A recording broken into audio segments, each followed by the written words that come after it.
and welcome back to my channel, where I'm going to cover the Wizard's Bladesinging class specialization from Tasha's Cauldron of Everything, providing a brief description of the subclass, as well as explain and set up the various features gained. The Bladesinging subclass blends the use of swords with the magic of a wizard to create a very potent combination of magic and agility that leaves nothing but destruction on the battlefield. As a Bladesinger, a wizard learns how to combine the best parts of spellcasting with the best parts of a swordsmaster, both to use defensively as well as offensively, making this combination a very deadly subclass to run up against. Bladesingers usually are much closer to the front lines in battle than those who simply lob spells into the battle from a distance, but are not always going to be directly in the center line of battle, as they excel at coming in from the flanks, deal devastating amounts of damage, and holding that position to ensure any encounters on the fringe of battle work in favor of the Bladesinger and their companions. Wizards are a class that usually flirt with a bit of magic before they look into their class specialization. As a result, they get to choose their subclass at level 2, at which time they gain the skills needed to excel as a Bladesinger. So using our level 1 example here, I'm going to drop our new class onto this particular character, and then I'm going to look for Bladesinging. And that is our specialization, so give me a second and I will take a look at our first feature. The first feature your character will receive is called Training in War and Song, and this relates very closely to the new skills your character will learn through this arcane tradition, as it is this feature that grants your character's ability to use light armor and melee-based weapons. In relation to the melee weapon, your character will be able to select a single weapon that is a one-handed based melee weapon and become proficient with it, removing any of the penalties that a wizard would normally suffer by wielding this kind of weapon. You get to choose what that weapon is from the typical list of martial or simple-based melee weapons, and thus you will be able to select something that you think best fits the image you have in mind for your character. Additionally, as part of this feature, your character will also gain proficiency in the performance skill if your character is not already proficient with it, but it won't grant you double proficiency if you already have it. So the first thing we are going to want to do is ensure that our character has the proficiencies with light armor. I'm going to go ahead and throw that into place for now. And when it comes to the weapon, that's going to be a little bit more tricky to go through and select. And here is why. The first thing we want to get to is the actual weapons table, if you will. The best way to do that is to open up the player's handbook version of the class sheet. Scroll down until you get to the point where you actually have the weapons listing here. And then you can go ahead and take a look at any one of these particular weapons in the simple melee weapons category, as well as the martial weapons category, but you won't be able to use anything that is two-handed. Versatile is okay, because you have the option to use it one-handed or two-handed. But any weapon that is strictly two-handed, you cannot take. So in this particular case, I'm actually going to drop longsword on my character as the proficiency. And then I'm going to add one to my inventory. Now the good news for us is that when you drop a weapon into your inventory, it's going to automatically be equipped. That means it's already going to become a weapon that we can use here on our class sheet. Because I have chosen a versatile weapon, it means that I will not be able to make use of it in the two-handed mode. That is simply because we don't gain the proficiency when it comes to being able to make use of this two-handed. We do gain the ability to make use of it as our normal one-handed holding, if you will. Now, the last thing I want to do is to ensure that the performance skill is actually set up with a proficiency in it. And in this case, I already have it, which means I do not gain proficiency from a double proficiency point of view. Also at level 2, your character will gain the Bladesong feature, which grants your character a boost in speed, makes your character a bit more agile, and allows them to be more focused in their defenses. Of course, this implies that your character is not wearing any medium or heavy armor or holding a shield, but if your character is wearing light armor or wearing no armor at all, the benefits will apply. As a bonus action, your character can initiate the magic of this feature, and it will last for a total of 60 seconds or 10 turns, but can end early if the following conditions are met. The first condition is that you choose to use a shield, and that is not a shield spell, but an actual shield that you hold in your hands. The second is if your character puts on heavy or medium armor. The third is if your character becomes incapacitated. And the fourth is if you attack with a two-handed weapon or use two hands to attack with the weapon that you currently are proficient in. For example, a longsword has the ability to be used with one hand or two hands. Our training only allows us to use it with one hand, not in the two-handed form. So even though it has the versatile capability, we are unable to actually use it holding both hands and gain any of these benefits. With Bladesong active, your character will gain the following things. In addition to increasing your movement speed by 10 feet, you will now be able to make use of your intelligence modifier and add that to your armor class. You will also gain advantage on any acrobatics-based checks. And finally, as a bonus to concentration checks that you make, you get to add your intelligence modifier to the roll. So if you have a +4 to your intelligence modifier, anytime you make a saving throw that requires a concentration check, you will automatically gain that modifier to that roll. So let's go ahead and add this to our character's action sheet. I'm going to create a Bladesinging group. And then I'm going to look at adding an effect. And we only need one effect to be able to accommodate most of these particular benefits that we're going to gain. It's going to be Bladesong, semicolon, AC, colon, and then in square brackets, INT, all in capital letters. Another semicolon, ADV skill, all in capital letters, colon, acrobatics. That's strictly related to our acrobatics skill here. Semicolon, save, colon, and save is all in capital letters. And in square brackets, we have INT, space, concentration. So the concentration is outside of the square brackets.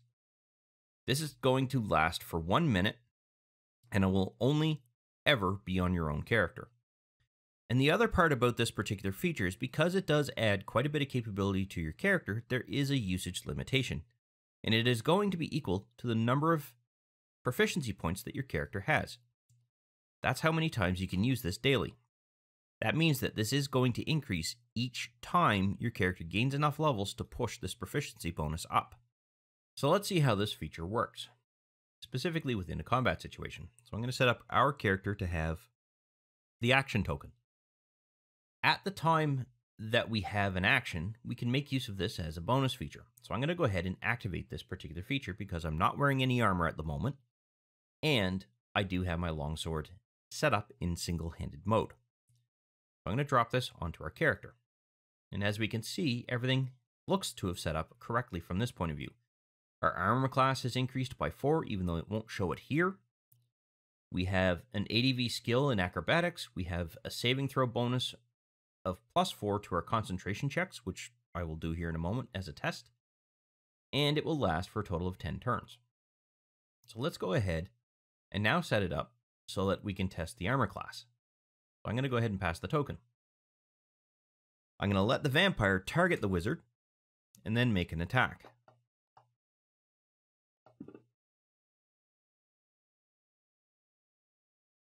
So I did hit, I did do damage, but you'll see there that I have a defense effects +4. That means the armor class portion is working. What about advantage on acrobatics? Well, let's go ahead and actually just make a test roll. We should see 2d20 get rolled. And we should see a green die entry, or if you're unable to see the color green, you will see an ADV representation here to indicate that advantage was rolled. Excellent. That part is now working. So in order to test the concentration check, what I've done is I've temporarily added Expeditious Retreat to our character. I'm going to say that I've cast that, and I'm now in the process of concentrating on that. In theory, what we should see is when our character takes damage and triggers that concentration check, then it should go away. Hang on a minute. Oh, the wizard is dying. 1 second.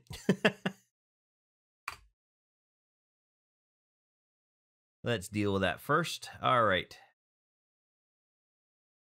Now let's try that again.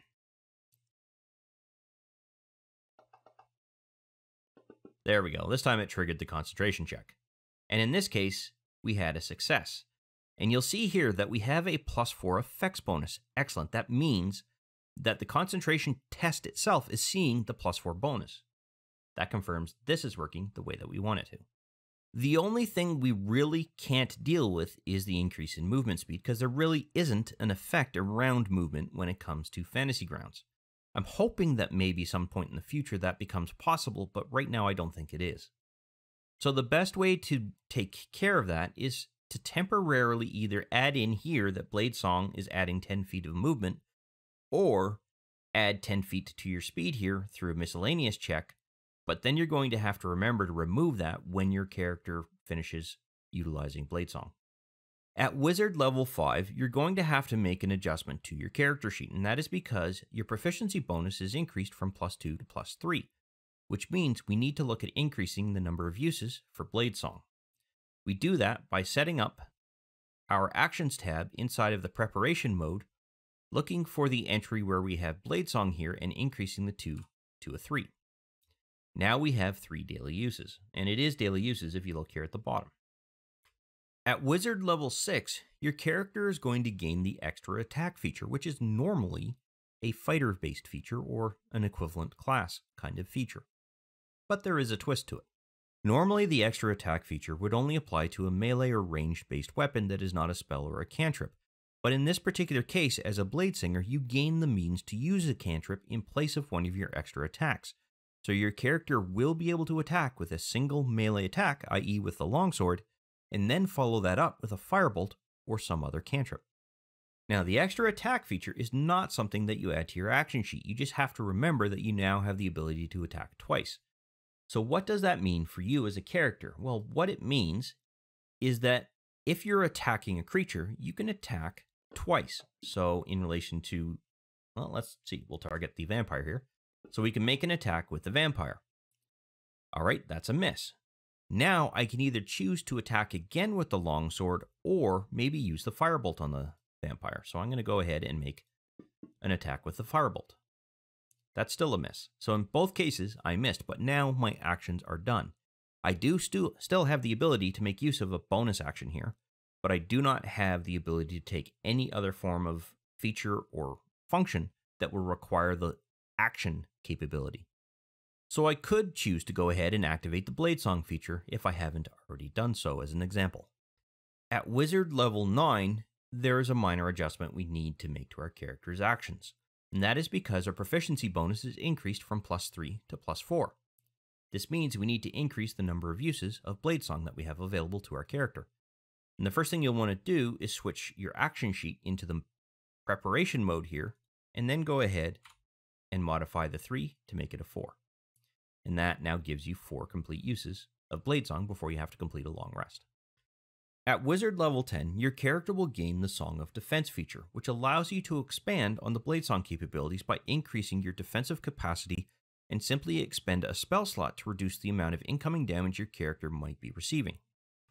The amount that is going to be reduced is going to be 5 times the total level of the spell slot, so that if you used a second level spell slot, for example, you would be able to reduce the damage by 10 points total. Or, if you have the ability to make use of level 5 spell slots, then it would be reduced by up to 25 points. Now, unfortunately, there is no real easy way to go through and set this up, but there are a couple of convenience things we can take into account. So, I'm going to go ahead and add in our first effect. I'm going to call this Song of Defense, DMG, -5. It doesn't have a duration. It does not go on your own character. It will be going on a character that is going to be dealing incoming damage to your character, but it should go away after that particular damage is received. So, I'm going to go ahead and preset up all of the other levels that we have here in order to go through and make sure that this is accurate. All right, so I've made a minor adjustment, but that's just to add clarity to all of the effects that we have here. I've also loaded in all of the other spell levels. So this LVL reference here is equal to the spell slot level that you're going to make use of. So for instance, this character can make use of up to level 5, but I've preloaded the ability to do level 6, 7, 8, and 9 as well. So how this is going to work is going to be as follows. This vampire is going to go ahead and attack our character. And that hits.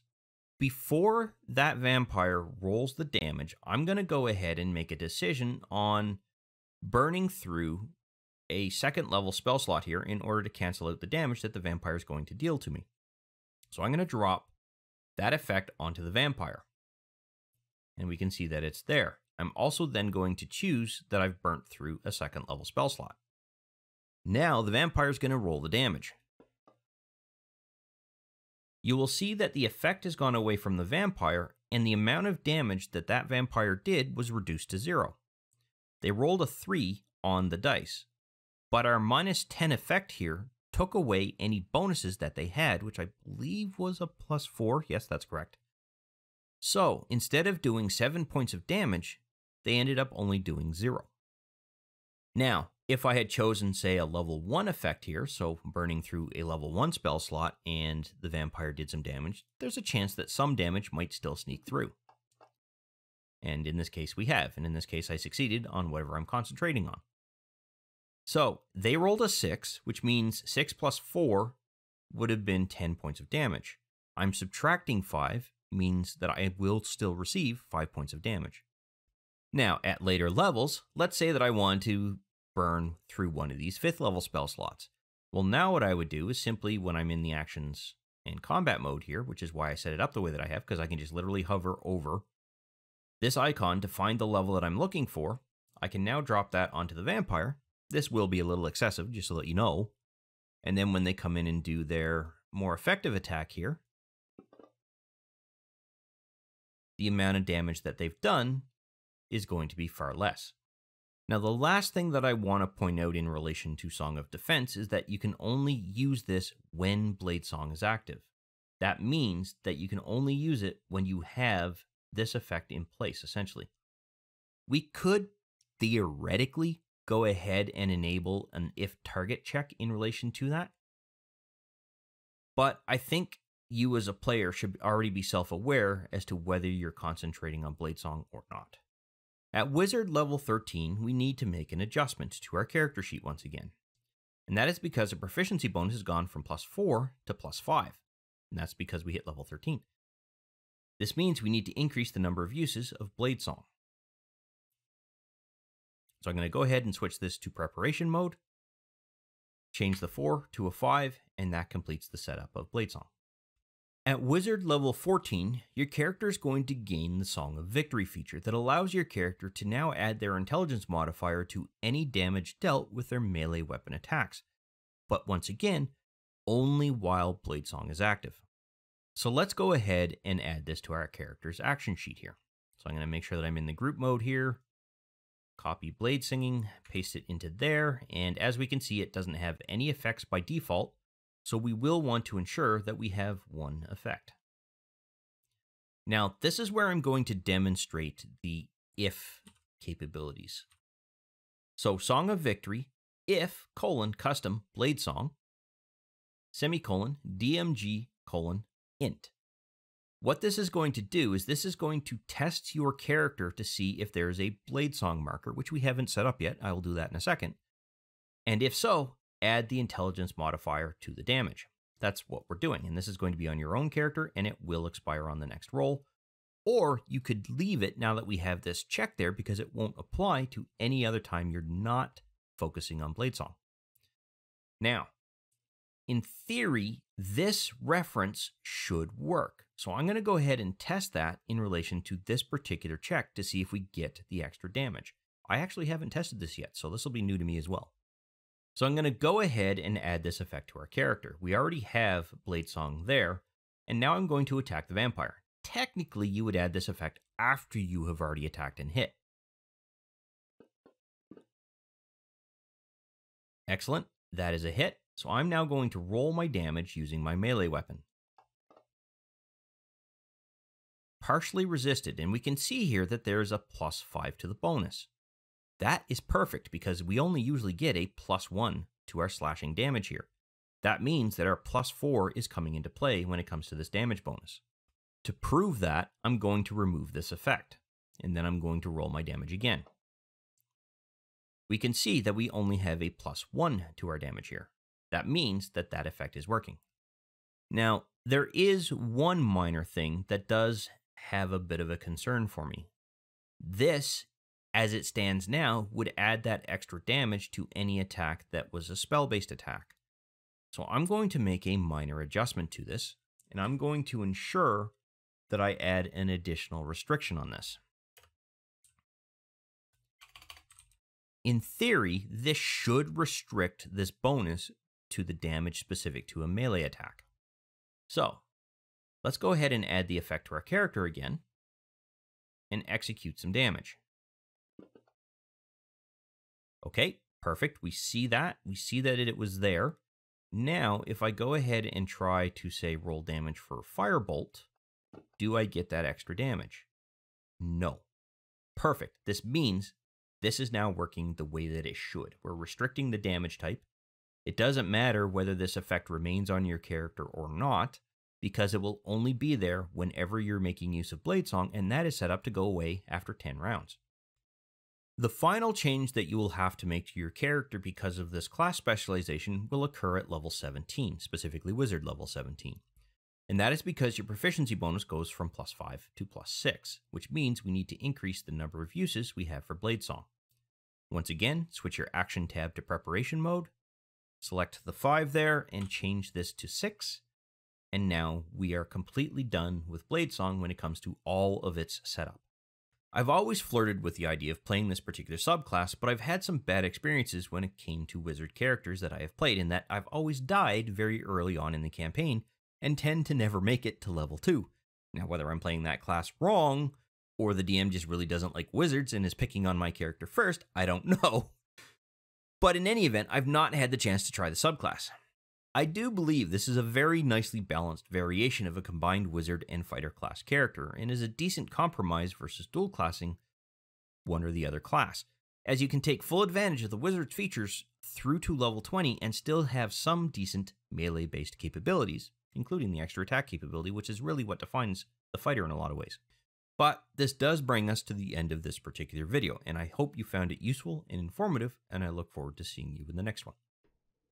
I wish to thank you for taking the time to watch this particular video. I hope you found it informative and useful to familiarizing yourself with Fantasy Grounds in general, and that you had fun in the process. If you found the video useful and you liked the content of the particular video, go ahead and click that like button to let me know. And if you have any questions specific to the topic covered by this particular video, or just have some comments in general, please feel free to post something in the comments section, and I will do my best to respond to any questions that are asked. Additionally, I do release content quite regularly, and it's generally specific to Fantasy Grounds or 5th edition Dungeons & Dragons at this time. So if you'd like to be notified when new videos come out, go ahead and subscribe and click the notification bell to ensure that notification is sent to you when I release a new video.